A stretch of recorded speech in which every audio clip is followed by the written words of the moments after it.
Prime debate में आपका स्वागत है। गोधरा कांड के बाद हुए दंगों के दौरान ओड गांव में हुए हत्याकांड मामले में गुजरात की एक अदालत ने 23 लोगों को दोषी पाया है। इस पूरे मामले में फैसला आने के लिए 10 साल का वक्त लगा। सांप्रदायिक हिंसा और इंसाफ का आपसी समीकरण एक बार फिर चर्चा का विषय बना है। आखिर सांप्रदायिक हिंसा के मामलों में अदालती कार्रवाई को मुकम्मल होने में इतना वक्त क्यों लगता है?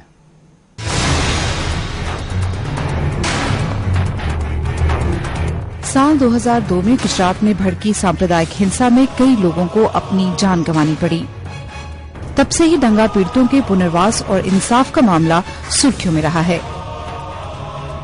पीड़ितों ने पुलिस के पक्षपात और अपनी सुरक्षा को लेकर लगातार सवाल उठाए हैं।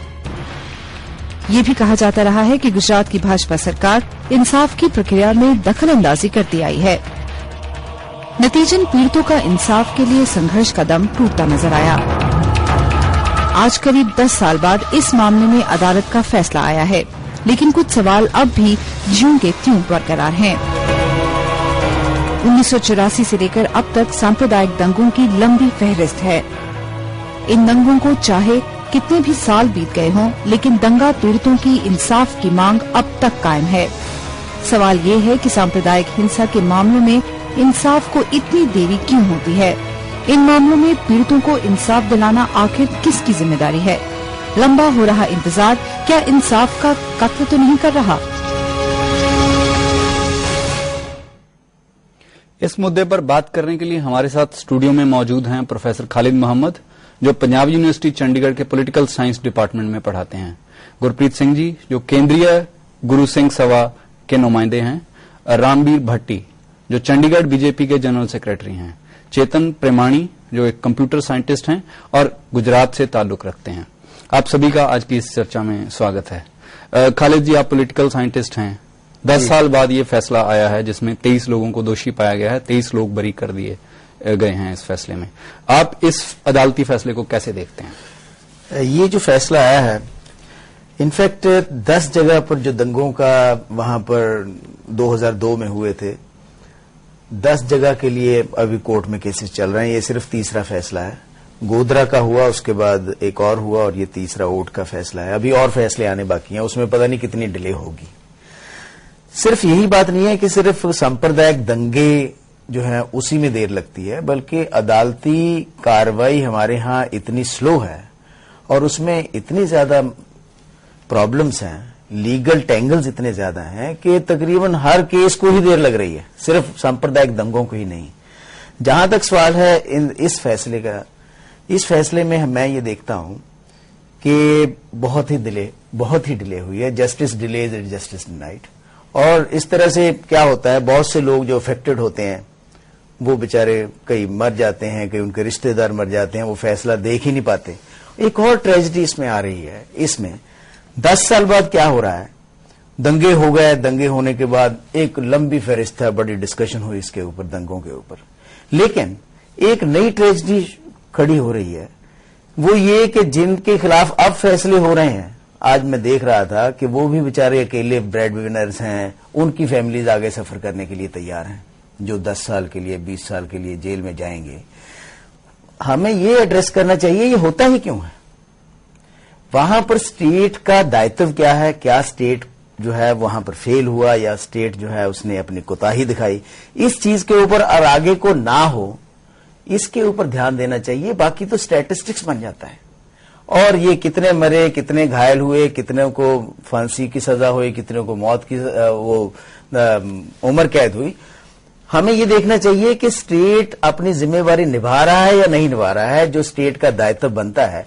अगर वो ट्रेजेडी ना होती, स्टेट सतर्क होता, ये आपको तो सबसे ये ट्रेजेडी भी ना होती। इस पूरे इंसाफ के इस प्रक्रिया में आपको ये सबसे अहम सवाल लगता है? मैं इसी सवाल के साथ आपके पास वापस आऊंगा, लेकिन एक बार गुरप्रीत जी, तकरीबन 10 साल इस फैसले को आने में लगे हैं और इस तरह बहुत सारे और मुद्दे हैं जो सांप्रदायिक हिंसा के अलग अलग सालों में हुए हैं। 1984 से लेके अब तक बहुत सारे दंगे हैं। इन सभी में तकरीबन ये सवाल उठ रहा है कि इंसाफ में इतनी देरी क्यों होती है? आप क्या सोचते हैं इसके बारे में? मैं तो ये कहना जी कि देखो, I am sorry, I am speaking in Punjabi and English. मैं तो ये कहना जी, देखो, justice like you said denied is, I mean justice delayed, justice denied. ये तो 10 साल की गल कर रहे हैं। 84 ਦੇ ਦੰਗਿਆਂ ਨੂੰ 28 ਸਾਲ ਤਕਰੀਬਨ ਹੋ ਚੱਲੇ ਨੇ। ਹਾਂਜੀ, there has been no justice that has been given to the minority, our community, even in that till date. So ਅਸੀਂ ਤੇ ਸਮਝਦੇ ਹਾਂ ਕਿ as far as minorities are concerned in this country, I find that the country has a lot, ਜਿੱਦਾਂ ਇਹ ਕਹਿ ਰਹੇ ਨੇ, the state, he's talking about the state, I'm talking about the state of the country, has a lot to answer for. Because minority justice is lacking totally. Take the case of poor Kehar Singh, who was hanged in Indira Gandhi's case, and later on people like Meenu Masani, Mr. H.M. Sirvai and everybody, and Justice Tarkunde said that the evidence provided was not even enough to hang a dog, let alone a human being like Kehar Singh. So, I do not know why the judges also, when they sit, recently also in Devinderpal Singh Phullar's case, which came up for hearing on the 29th of March, they picked up the case of Balwant Singh Rajwana. Why? I mean, Balwant Singh Rajwana was granted pardon from his hanging on the 28th. Why do these honorable judges pick up his case in deciding Devinderpal Singh Phullar's case? So, this is where you feel that in a democracy, courts are your hope and they are your mainstay, meant to be. But unfortunately in this country, it has been proven time and again that the courts, and as far as minorities are concerned, do not grant justice. 10 ਸਾਲ ਤੋਂ ਬਾਅਦ ਵੀ ਜਦੋਂ ਫੈਸਲਾ ਆਉਂਦਾ ਤੇ ਇਹ ਦਾਅਵਾ ਕੀਤਾ ਜਾਂਦਾ ਕਿ ਘੱਟੋ ਘੱਟ ਇੱਕ ਇਨਸਾਫ ਨੇ, ਅਦਾਲਤਾਂ ਨੇ ਆਪਣਾ ਕੰਮ ਕੀਤਾ ਹੈ। ਬਿਲਕੁਲ ਨਹੀਂ ਕੀਤਾ ਜੀ। ਹੁਣ ਉਹਦੇ ਸਾਹਮਣੇ ਆ ਜਾਂਦਾ ਹੈ, ਹੁਣ ਕਿੰਨਾ ਕੀਤਾ ਕਿੰਨਾ ਨਹੀਂ ਕੀਤਾ, that he, like he says, I mean, he's trying to be very nice to the people who are possibly going to get into jails and all that. I mean, they should have been jailed or hanged before, I mean, for doing such a thing. So I think a situation should be there. It should be, justice should be equal for everybody in this country. Everybody is supposed to be a citizen of this country, and minority should not feel alienated. हाँ जी, आपका नुक्ता बिल्कुल स्पष्ट हो गया।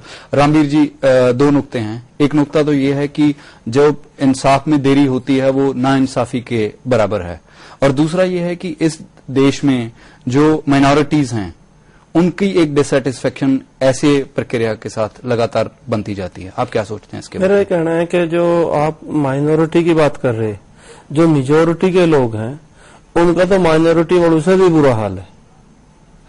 आप जो भाई जो अल्पसंख्यक है उनकी हर आदमी, जितनी भी पॉलिटिकल पार्टियां हैं सारी चिंता करती है, और जिस पार्टी से मैं संबंध रखता हूं उस पार्टी के बारे में कह भाई ये उनके ठेकेदार। बात ठेकेदारी की नहीं है। अभी गोधरा कांड का जिक्र हुआ, गोधरा कांड का है, अभी जो 84 में दंगे है उनकी बात हुई, तो आप एक बात देख लो उसके बैकग्राउंड क्या है, पृष्ठभूमि क्या है, क्यों ये दंगे। अभी माइनॉरिटी के लोग अभी हज करने के लोग लिए जाते हैं, तो हम लोग जो हमारा समाज है, हिंदू लोग, सबके सब लोग उनको विदा करने के लिए जाते हैं, गले मिलते हैं। जो गोधरा कांड जहां से गुजरात दंगों की शुरुआत हुई उससे पहले कोई बात नहीं थी, सब अमन चैन के साथ रह रहे थे, अभी वहां पर अमन चैन के साथ रह रहे। वहां पर जो आज मुस्लिम समाज के लोग हैं, जो गोधरा का मसला है, हाँ जी, गोधरा में जो हुआ, हाँ जी, उसके बारे में जो एक कानूनी प्रक्रिया है, हाँ, वो उसी दिन तुरंत शुरू हुई थी। बिल्कुल हुई थी। लेकिन अगर कोई समाज या उस समाज की कोई संस्थाएं, हाँ जी, ये सारा फैसला अपने हाथ में लेती हैं तो कंगारू कोर्ट की तरह बिहेव करती हैं। ये एक जो सभ्य मुल्क है और जो एक जमहूरी मुल्क है उसके लिए अच्छा नहीं है। अच्छा नहीं है, अच्छा नहीं है, पर प्रतिक्रिया तो जरूर होती है। आप प्रतिक्रिया जरूर होती है। 84 में मिसेस गांधी का मर्डर हुआ, उस टाइम कांग्रेस के बड़े बड़े नेताओं ने, तो प्रधानमंत्री ने कहा जब बड़ा दरख्त गिरता है तो धरती तो हिलती हिलती है।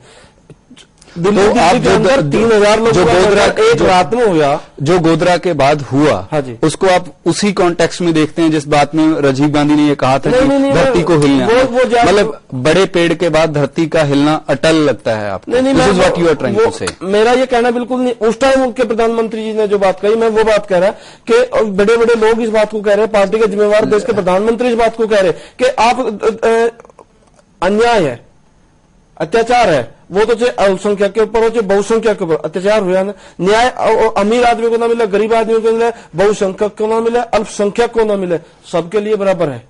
हाँ जी, चेतन जी, आप गुजरात से आते हैं और आपने इस मसले को लगातार देखा, आप क्या कहते हैं इसके बारे में? नहीं, ये जो प्रधानमंत्री की बात उन्होंने कही तो ये सही है, राजीव गांधी ने ये कहा था, लेकिन मोदी ने भी तो यही कहा कि action, every action has a reaction. ये जस्टिफिकेशन इस तरह से नहीं दिया जा सकता। एक गलत काम से दूसरा गलत काम सही नहीं हो जाता। गोधरा, जब आप पृष्ठभूमि की बात करते हैं तो गोधरा भी की तो पृष्ठभूमि रही है। और आपने ये भी कहा कि गुजरात में पहले अमन शांति थी। गुजरात में दंगे पहले भी हो चुके हैं और तब गोधरा नहीं था उसके पहले। और जो दंगे होते हैं उसके बाद जो मंदिर वहां पे हनुमान मंदिर थे उसको हुल्लड़िया हनुमान का नाम दे दिया था, रायोट वाले हनुमान। अब ये कहा किस तरह का धर्म है कि जिसमें भगवान के नाम के साथ आप रायोट का नाम भी जोड़ दे, हुल्लड़िया हनुमान मंदिर। तो ये लोग अमन से रहते हैं, वो एक माहौल की भी बात होती है। मैं 2004 में गुजरात में रहा नहीं हूं, लेकिन 2004 में गया हूं जरूर, और वहां पे देखा कि लोगों को, मुस्लिम्स को किराए पर घर तक नहीं मिल सकता। और बहाना ये होता है हमेशा कि हम वेजिटेरियन लोगों को पसंद करेंगे। ये एक तरह से पूरी एक कम्युनिटी को आइसोलेट करने का जो काम वहां पे हो रहा है, अभी भी चल रहा है। ये सब चीजें उसकी पृष्ठभूमि होती है। गोधरा एक मसला है, वो ठीक है, किसी ने करवाया, क्या हुआ उसके पीछे वो अभी इंक्वायरी कमीशन की रिपोर्ट आएगी तब पता चलेगा। लेकिन जो माहौल गुजरात में इस वक्त है वो तो जाहिर है सर। हाँ जी, हमारे साथ एक कॉलर जुड़े हुए हैं, हम उनसे भी पूछ लेते हैं। हाँ जी, आप कहाँ से बोल रहे हैं और आपका क्या नाम है? सर मैं लुधियाना से जसवेल सिंह बोल रहा हूँ। हाँ जी, हाँ जी बोलिए। मेरे को गुजरात में टाडा के तहत 7 साल की सजा हुई थी। हाँ जी। और वो 1992 में सजा समाप्त हो गई। आज तक सुप्रीम कोर्ट ने कोई फैसला नहीं किया है। तो ये किसके बारे में आप बात कर रहे हैं? अरे मैं अपने बारे में पर्सनली बात कर रहा हूँ। हाँ जी। और हमारे देश को 3 किस्म के गुंडे चिमटे हुए हैं। एक तो पॉलिटिकल गुंडे हैं हाँ जो दंगे करवाते हैं। हाँ जी। और दूसरे काले कोट वाले गुंडे हैं। और तीसरे वर्दी वाले गुंडे हैं। ये तीनों ने हमारे देश का, पब्लिक का सत्यानाश कर रखा है। हाँ जी, आपकी जो बात है वो बिल्कुल सही हो सकती है, लेकिन मुझे लगता है कि जो भाषा का थोड़ा इसमें ध्यान रखा जाना चाहिए। आप हमारे साथ जुड़े, आपका बहुत बहुत धन्यवाद। खालिद जी, जहां तक सवाल है जस्टिस का, जस्टिस डिलीवरेंस का, अगर गुजरात के अंदर ये उम्मीद हो कि जस्टिस प्रॉपरली डिलीवर होगा तो सुप्रीम कोर्ट को इंटरवीन ना करना पड़ता। सुप्रीम कोर्ट ने जितनी भी प्रोसीडिंग चल रही थी गुजरात के अंदर उनको स्टे किया 2003 में। 2008 में एसआईटी का गठन किया। उसके बाद एसआईटी ने जो इन्वेस्टिगेशंस की सारे, अब ये जो सारी बातें हैं, चाहे गुजरात के बाहर अदालती कार्रवाई की मांग हो, या उसके बाद एसआईटी बनाई गई हो, ये सारी बातें इसलिए हुई क्योंकि जो स्टेट का जो उसमें दखल अंदाजी थी उसके बारे में लगातार बात आ रही थी। इसमें कोई दो राय नहीं है कि स्टेट की दखल अंदाजी टू डिस्ट्रॉय द एविडेंस। आज भी जैसे एसआईटी ने क्लीन चिट दे दी है मोदी साहब को, लेकिन ये नहीं कहा कि इनोसेंट है, उन्होंने कहा कि देयर इज नो एविडेंस। तो एविडेंस जो है वो तो जो राजा होता है, हाकिम होता है, वो एविडेंस को किसी भी तरह से तितर बितर कर सकता है, आम आदमी कर देता है। आप कत्ल केस में मुंशी जो है वो वहां पर उसके पास इतनी कलम में ताकत। और सांप्रदायिक दंगों के बारे में अक्सर कहा जाता है कि जो सांप्रदायिक दंगे करवाते हैं वो जो गवाह हैं और जो सबूत हैं उसको मिटाने का भी काम करते हैं। देखो अभी वक्त हो गया एक छोटे से ब्रेक का। ब्रेक के बाद हम ये चर्चा जारी रखेंगे।